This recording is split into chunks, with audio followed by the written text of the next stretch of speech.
Hello, wonderful World Lit class.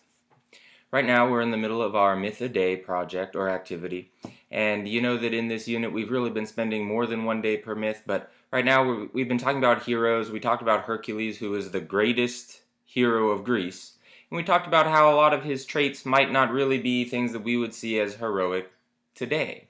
What I'm going to do with you guys now is read about another hero from Greece, Theseus, who I think is a good counterpoint to Hercules, who has a lot of values that he embodies that are a lot different than the values that Hercules embodies. All right, now a couple things before I get started. Welcome to my home office, first of all. Second of all, my baby boy is asleep in the next room. And there's a good chance that he's going to wake up during this video because he's been sleeping for a while. So if we get disrupted for a second because I've got to go see to him, it'll be okay. All right? So let me get my copy of Edith Hamilton from my Mythology section on my bookshelf. Mine's a little bit different. It has a different cover, but it's the same inside. All right? And in my version, I'm just going to check in the table of contents. Theseus starts on... oh boy. On page 209. All right, so you look in your table of contents. You can follow along as I read. I'm going to go to page 209 for mine. And this is quite a long story, so we'll get as far as we can before there's any disruption, and hopefully it'll be good. All right. So here I am, Theseus. All right, you guys are free to follow along. The great Athenian hero was Theseus. He had so many adventures and took part in so many great enterprises that there grew up a saying in Athens, "Nothing without Theseus." He was the son of the Athenian king Aegeus. He spent his youth, however, in his mother's home, a city in southern Greece. Aegeus went back to Athens before the child was born, but first he placed in a hollow a sword and a pair of shoes and covered them with a great stone. He did this with the knowledge of his wife, and told her that whenever the boy, if it was a boy, grew strong enough to roll away the stone and get the things beneath it, she could send him to Athens to claim him as his father. The child was a boy, and he grew up strong far beyond others, so that when his mother finally took him to the stone, he lifted it with no trouble at all. She told him then that the time had come for him to seek his father, and a ship was placed at his disposal by his grandfather. But Theseus refused to go by water because the voyage was safe and easy. His idea was to become a great hero as quickly as possible, and easy safety was certainly not the way to do that. My mug is Mjolnir, so you know. Hercules, who was the most magnificent hero of all of Greece, was always in his mind, and the determination to be just as magnificent himself. This was quite natural, since the two were cousins. Now remember, we talked about this when we read about Hercules. They were sort of buddies, they knew each other. He steadfastly refused, therefore, the ship his mother and grandfather urged on him, telling them that to sail on it would be a contemptible flight from danger, and he set forth to go to Athens by land. The journey was long and very hazardous, because of the bandits that beset the road. He killed them all, however. He left not one alive to trouble future travelers. His idea of dealing justice was simple but effective. What each had done to others, Theseus did to him. Sciron, for instance, who had made those he captured kneel to wash his feet and then kicked them down into the sea, Theseus hurled over a precipice, which means a cliff. Sinis, who killed people by fastening them to two pine trees bent down to the ground and letting the trees go, died in that way himself. Procrustes was placed upon the iron bed which he used for his victims, tying them to it, and then making them the right length for it by stretching those who were too short, and cutting off as much as was necessary from those who were too long. Now, we still have the word Procrustean in the English language today. You might not have heard it before. It's like an SAT word. But if there's like a law on the books that is really one size fits all, instead of taking into consideration the differences inherent in the situation, we might say that law is a Procrustean law. It comes from Procrustes. The stories does not say which of these two methods was used in this case, but there was not much to choose between them, and in one way or the other, Procrustes' career ended, and probably his life too. It can be imagined how Greece rang with the praises of the young man who had cleared the land of these banes to travelers. When he reached Athens, he was an acknowledged hero, and he was invited to a banquet by the king, who of course was unaware that Theseus was his son. In fact, he was afraid of the young man's great popularity, thinking that he might win the people over to make him king, and he invited him with the idea of poisoning him.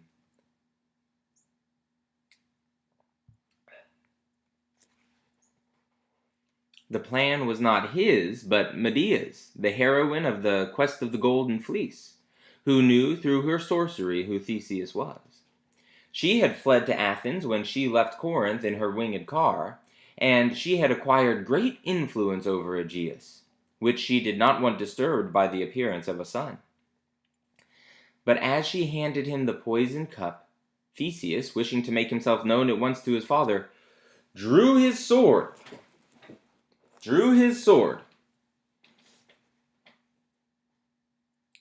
The king instantly recognized it, and dashed the cup to the ground.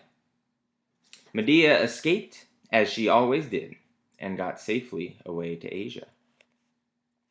Aegeus then proclaimed to the country that Theseus was his son and heir. The new heir apparent soon had an opportunity to endear himself to the Athenians. Years before his arrival in Athens, a terrible misfortune happened to the city. Minos, the powerful ruler of Crete, had lost his only son, Androgeus, while the young man was visiting the Athenian king. King Aegeus had done what no host should do.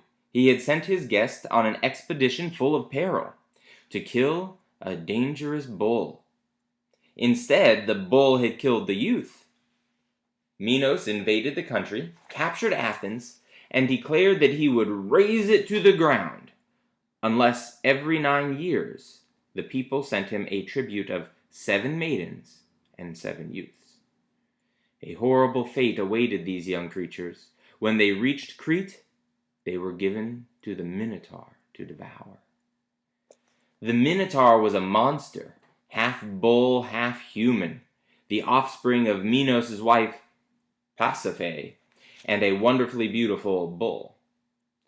Poseidon had given this bull to Minos in order that he should sacrifice it to him. But Minos could not bear to slay it, and had kept it for himself. To punish him, Poseidon had made Pasiphae fall madly in love with it. When the Minotaur was born, Minos did not kill him. He had Daedalus, a great architect and inventor, and we will read another story with Daedalus in the future, construct a place of confinement for him, from which escape was impossible. Daedalus built the labyrinth, famous throughout the world. Once inside, one would go endlessly along its twisting paths without ever finding an exit. To this place, the young Athenians were each time taken and left to the Minotaur. There was no possible way to escape. In whatever direction they ran, they might be running straight to the monster. If they stood still, he might at any moment emerge from the maze. Such was the doom which awaited 14 youths and maidens a few days after Theseus reached Athens. The time had come for the next installment of the tribute. At once, Theseus came forward and offered to be one of the victims. I volunteer as tribute.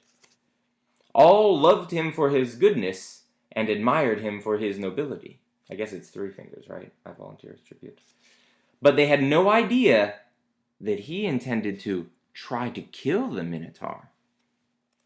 He told his father, however, and promised him that if he succeeded, he would have the black sail, which the ship with its cargo of misery always carried, changed to a white sail, so that Aegeus could know long before it came to land that his son was safe. So that's the signal between Aegeus and Theseus. If it's a white sail, Theseus is saying he survived. If it's a black sail, his father knows before the ship even gets there that Theseus died.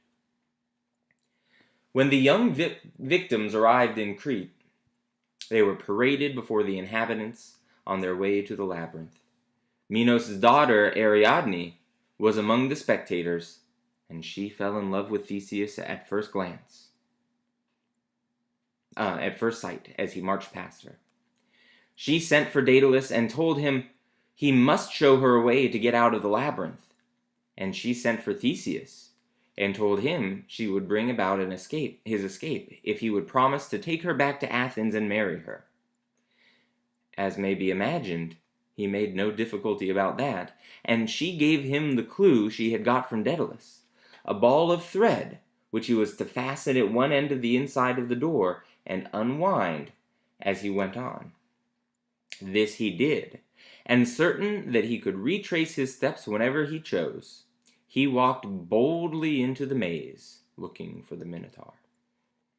He came upon him, asleep, and fell upon him, pinning him to the ground, and with his fists, he had no other weapon, he battered the monster to death. As an oak tree falls on the hillside, crushing all that lies beneath, so Theseus. He presses out the life, the brute's savage life, and it now lies dead. Only the head sways slowly, but the horns are useless now. When Theseus lifted himself up from that terrific struggle, the ball of thread lay where he had dropped it. With it in his hands, the way out was clear. The others followed, and taking Ariadne with them, they fled to the ship over the sea toward Athens. On the way there, they put in at the island of Naxos, and what happened then is differently reported. One story says that Theseus deserted Ariadne.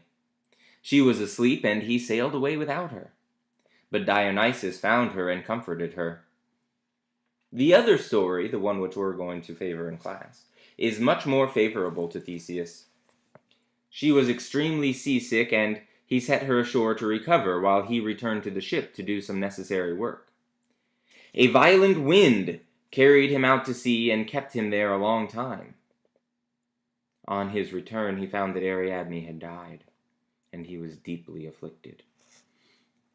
Both stories agree that when they drew near to Athens, he forgot to hoist the white sail. Either his joy at the success of his voyage put every other thought out of his head, or, the one that I prefer, his grief for Ariadne made him forget. The black sail was seen by his father, King Aegeus, from the Acropolis, where for days he had watched the sea with straining eyes. It was to him the sign of his son's death, and he threw himself down from a rocky height into the sea and was killed. The sea into which he fell was called the Aegean Sea forever after.